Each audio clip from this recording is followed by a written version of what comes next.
তবু আমি একটাবার বলে দিই, আপনাদের কাছে যদি কারো কাছে সিঙ্গেল ইউজ ওয়াটার বটল থাকে, তো এই বটলগুলো কিন্তু জঙ্গলের মধ্যে একদমই অ্যালাউ নয়।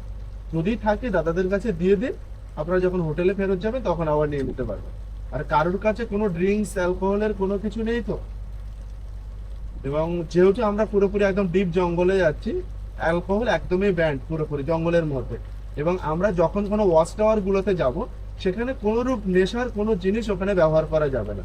সে বিড়ি, সিগারেট, গুটখা, তামাক যাই বলেন না কেন, এমনকি স্প্রিটও করা যাবে না।